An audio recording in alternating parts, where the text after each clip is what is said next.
them, of course, in our wall of ideas.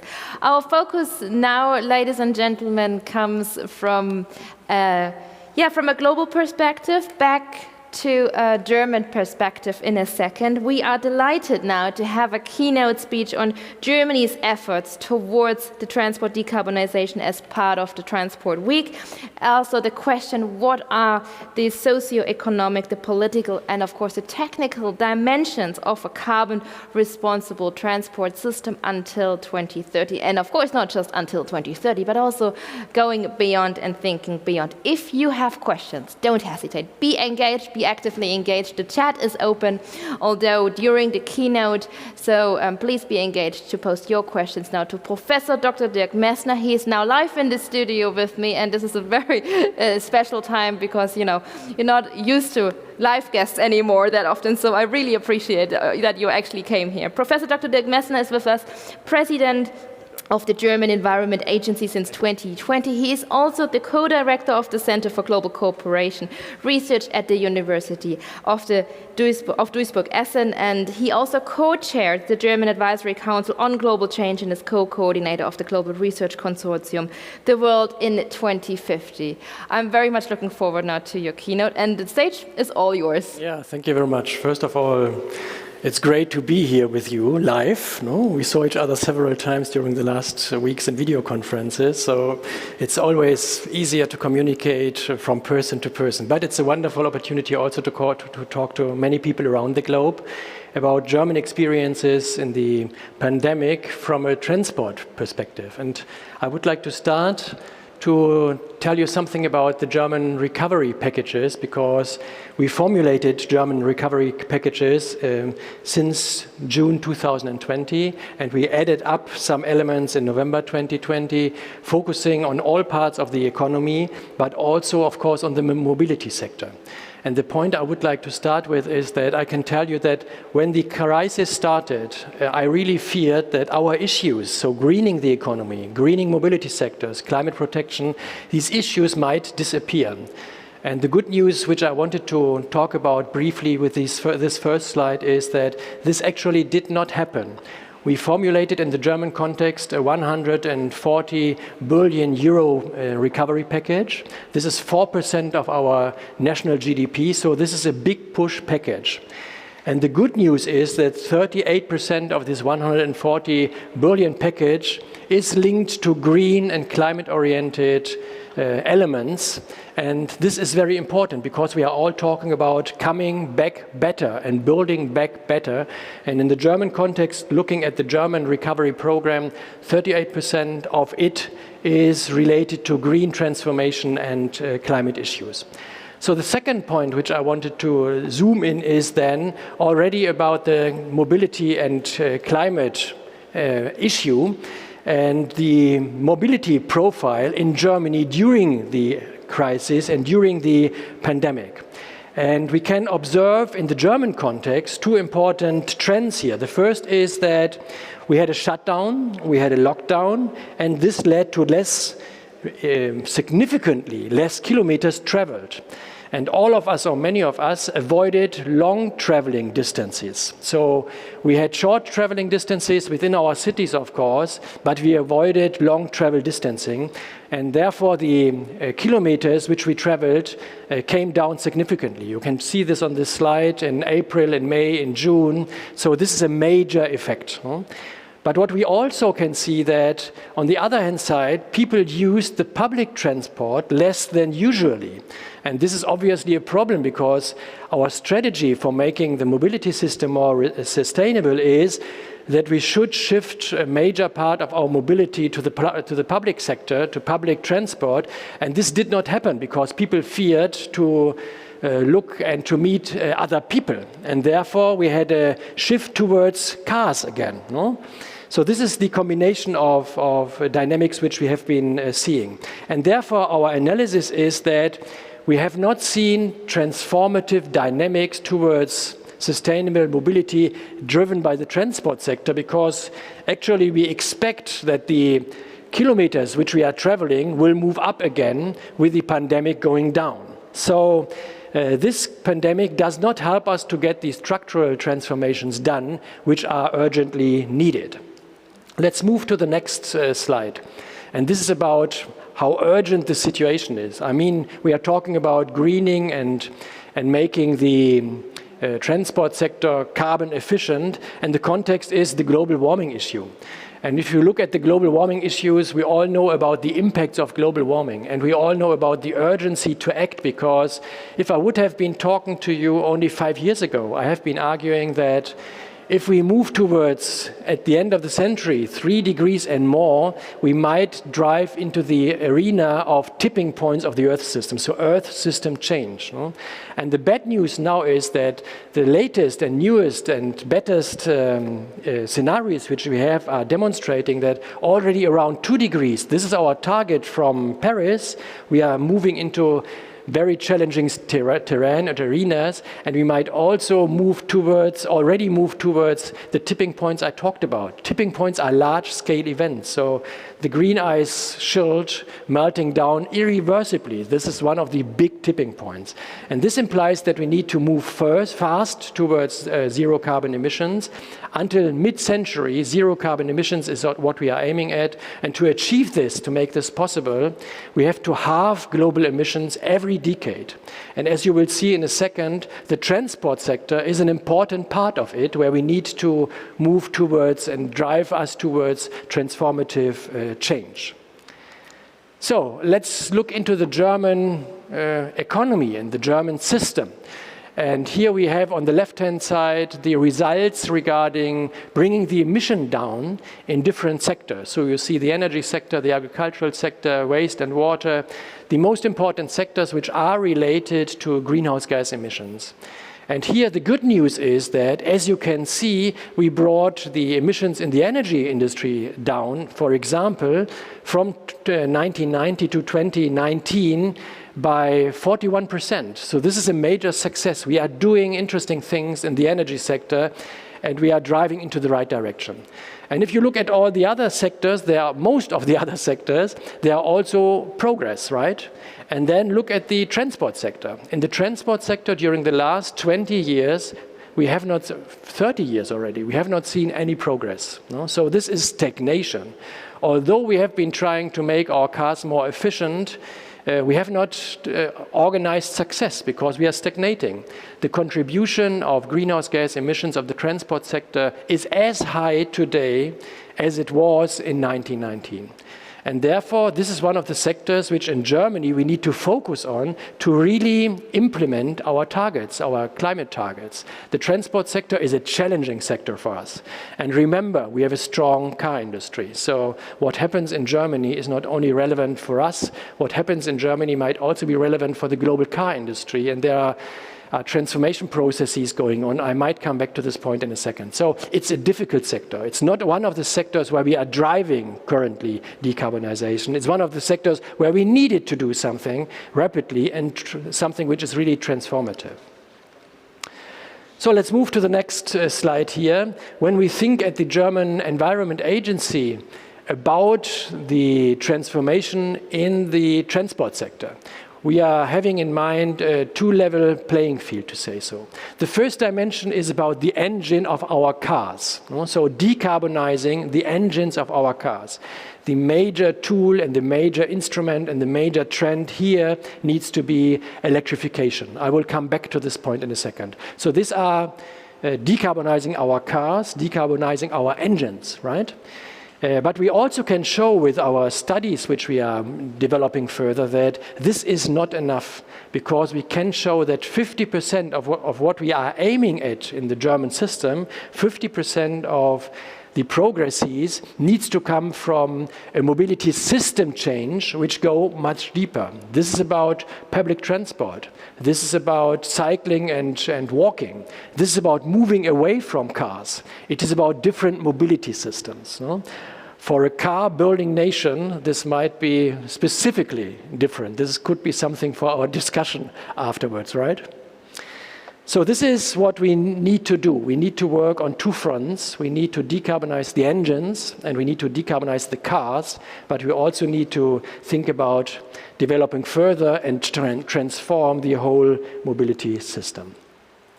So here I'm zooming you into the Green Recovery Package, the German one, and the parts which are related to mobility. And what you can see here is mainly 3-4 trends which I wanted to focus on.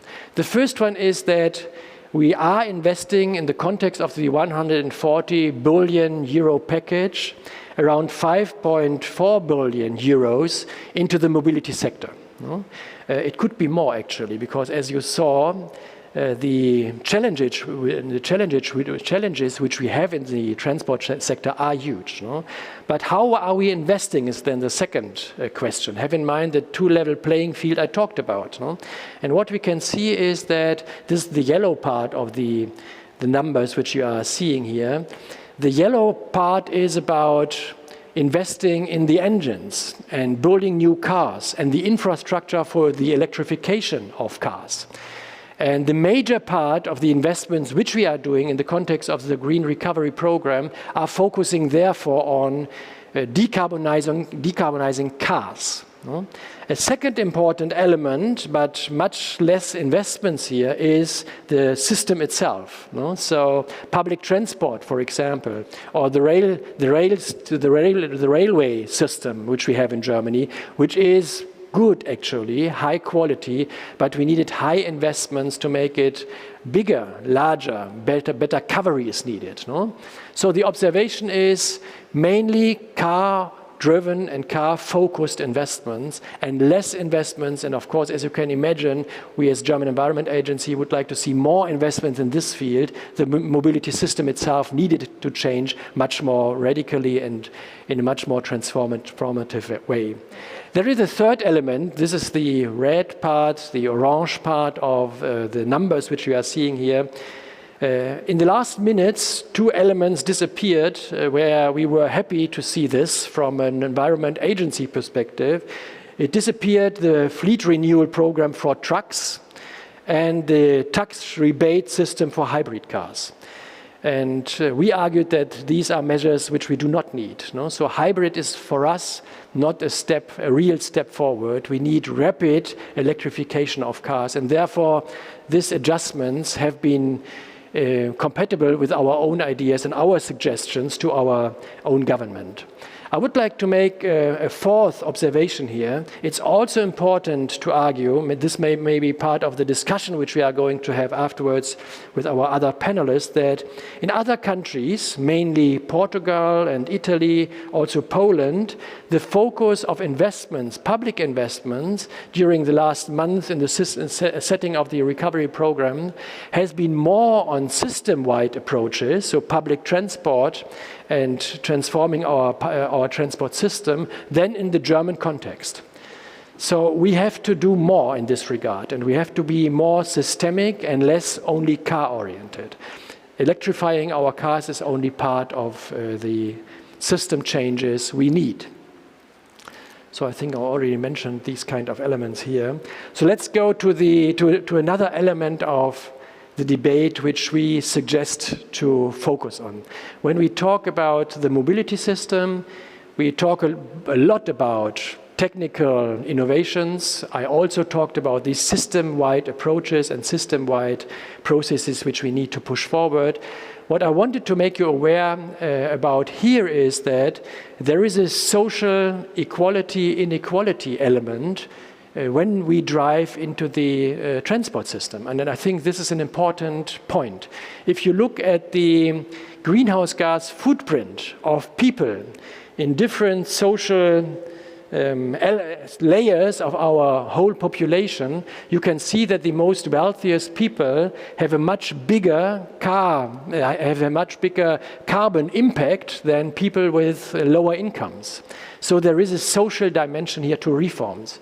And for us, this is a major element. We published a study only a few weeks ago where we tried to show how we can combine the climate dimension with social dimensions when we think about transformative change in the transport sector towards decarbonization and climate protection, because there is a social inequality element, a strong one here, in the system. And overall, in the German Environment Agency, we argue that we need to link climate protection systematically in all sectors, and this is now the transport sector which we are thinking about and talking about today, but in all the sectors, we need to combine climate protection and decarbonization efforts with social inequality, because if we don't do that, we don't get the legitimacy of people to make this deep transformations happen. And we need, in democratic contexts and states, obviously, legitimacy for what we are doing. So driving this together, bringing this together, making this an overall package, decarbonization and social equality, is something which we are very proactively arguing for. So when we talk then in the German Environment Agency about mobility, we talk about much more than CO2. So we also look beyond the decarbonization and climate issue, which I mainly focused on until now. You can see here that the consumption of resources is very important, because if we start electrifying our cars, this is also related to consumption of resources. We need to have this in mind. So decarbonization and circular economy are closely linked, and we need to move those two trends into the same direction. Mobility is also about noise, and many people are suffering about noise impacts of traffic in major cities. I mean, I'm living in Berlin, I know what I'm talking about. So our perspective on sustainability is a comprehensive one. It goes beyond the decarbonization challenges, although those have obviously currently the highest priority. But in the transport sector, we can address other important elements also. Noise is one, consumption of resources is another. So we are advocating for a comprehensive perspective on transformations towards sustainability in the mobility sector. I talked about, and I'm coming to the end, I think to the last two slides, I talked about the efforts needed to decarbonize our cars. And I'm coming back now to the cars. As I said at the beginning, this is a car nation. Germany is a car nation. You all know our car companies, Volkswagen, Mercedes-Benz, Audi, and all the other ones. So we have been so successful in the technologies for mobility of the past, unfortunately. So now we have to change. And as you know, there are debates about different technological options for decarbonizing our cars.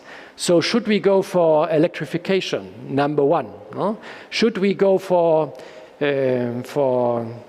hydro, power to gas strategies? This is number two. Or should we go towards synthetic fuels? This is option number three. And what I'm showing you here at this slide is how many renewable energy do we need to produce to drive 10 million decarbonized cars? And the very easy message from this slide is that electrification is the most efficient one, because we need much less additional renewable energy to drive 10 million electrified cars than with the other two, hydrogen and synthetic fuels options, which are also debated. So if we produce hydrogen engines, or if we go for synthetic fuels, this is something which we need to have in mind for aircrafts or for large-scale and big freight mobility, but not for electrifying our private cars. This is a very strong message here. And this is what I hope to see also in the German car industry. So this is what I wanted to tell you. Comprehensive approach needed. Germany tries to move forward now. We have very ambitious goals.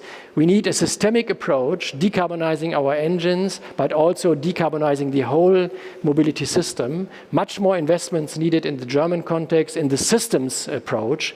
And I think this is something which we might learn from globally, but where we also, as I mentioned, can learn as Germans from other countries, because the systems dimensions, several other partner countries are much more proactive than we are.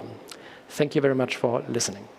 Thank you very much, Professor Dr. Dirk Messner. Thanks for joining us and, of course, for your insights. I come with a lot of notes.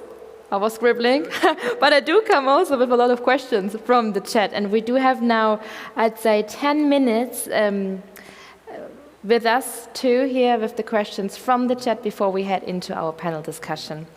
All right, the question from Mr. Shrija Vaija asks to you, along with incentivizing and subsidizing public transport and new mobility use, shouldn't Germany be more ambitious and courageous in penalizing private car usage to drive this behavioral change further that you were also mentioning? I mean, we have a major discussion in the German context about pricing CO2, and we are pricing CO2 in the mobility sector now.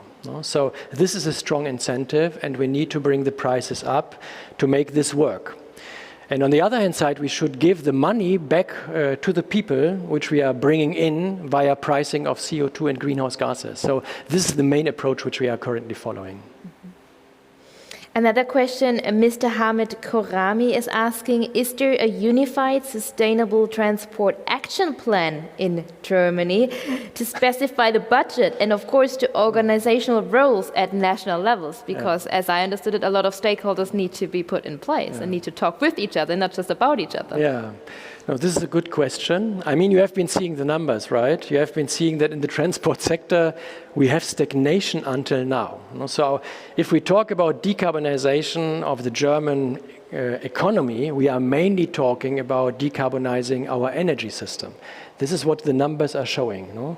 For the first time now in 2020, as an impact of the corona crisis, we saw the emissions in the transport sector going down because we traveled less. But this is not a sustainable trend. This has been an immediate effect of the pandemic, and probably this will be reversed. So a consistent framework, and what the colleague is asking for, something like an action plan for the mobility system, is something which needs to be developed further, and we need much more priorities here. But are there any talks that you know about it that you can share with us? There Because there are a lot of to-dos, as I Yeah. understand it correctly, but how do we get actually into the action? Yeah, I mean, this is reflected in what I said. The main talk is still focusing, from my perspective and our perspective in the Environment Agency, is focused too much on decarbonizing the engines. This is very important, and we are making, technologically, we are making progress here. I mean, remember, if we would have discussed this issue 5 years ago, there has been argument still that the batteries will not work.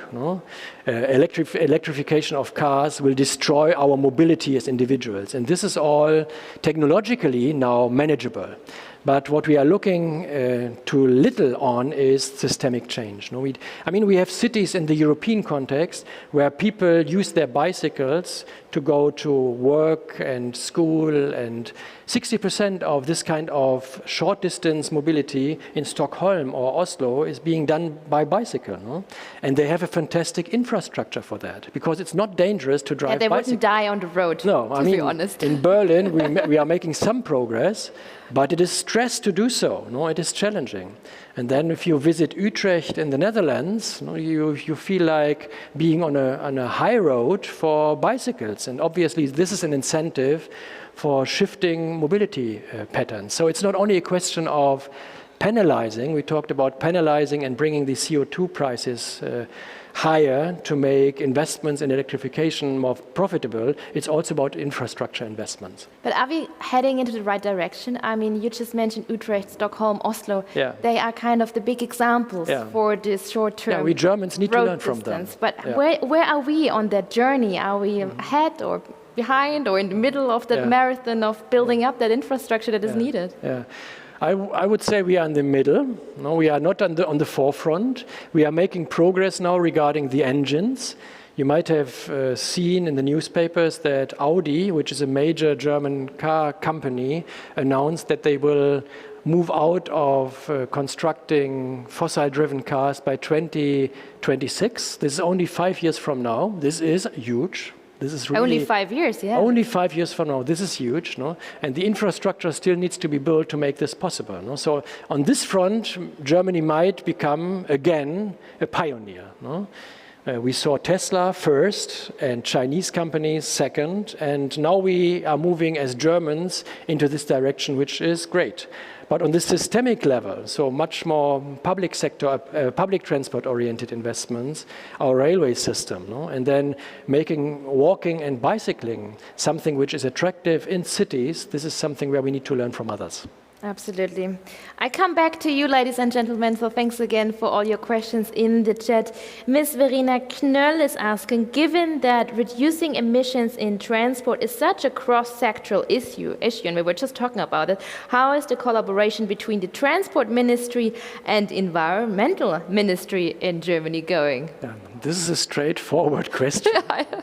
This is, I mean, in all these debates about decarbonizing our economies, we talk about the interfaces between different sectors. No? So in this sector, mobility and transport, this is about mobility infrastructure. It's roads, it's railways, it is roads for bicycles, hard infrastructure investments. But this needs to be built into city planning, for example, no? Because mobility systems are not decoupled elements of something. They are part of our cities and they connect cities. So it is combined with city planning. And then I mentioned that... But is that really something new, to be honest? Sorry to cut into it. This thinking of silos, or thinking in silos, I mean, this is discussed in different perspectives and in different portfolios. Is this something new that we shouldn't just think in silos? No, the important thing is that we do not have time now. So we have to act so rapidly.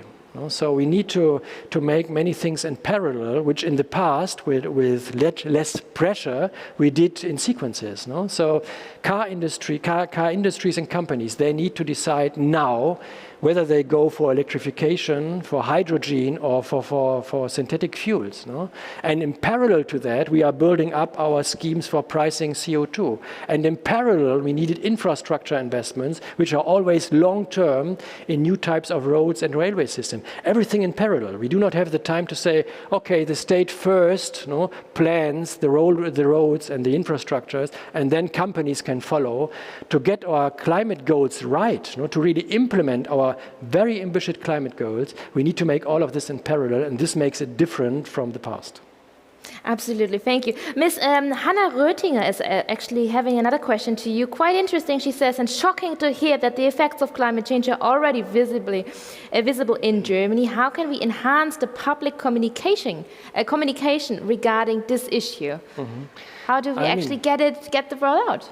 I mean, the good news is that most people think that climate change is real, or not only real, but also challenging and dangerous. No? So there is a public awareness. Then we have many young people in the street, Fridays for Future, which is great. No? So asking for their future perspectives and putting us, my generation, under pressure, which is also good. No? But what we are doing studies in this field. So environmental behavior, environmental consciousness, no? And there is this kind of consciousness, but there is also the fear of many people that these changes might be too fast. No? So we might be too challenged. This might be too expensive. We might lose jobs. No? Therefore, I mentioned that we should not only focus in our discourse communication. No? We should not only focus on bringing the emissions down. We need to link this with good arguments that this will be a fair transition. But is that the fear of your generation, or is that the fear of the younger generation that you were just mentioning? Of the whole society, actually. So the numbers which I'm having in mind is that when we ask about instruments, no? In the transport sector or in other sectors, people actually say this is plausible. We agree on that. No? So we have a high legitimacy for what we are talking about to decarbonize the country until 2045 and also the transport sector. But then if you ask about if this would have impacts on our jobs, what should we do? And people start becoming reluctant. No?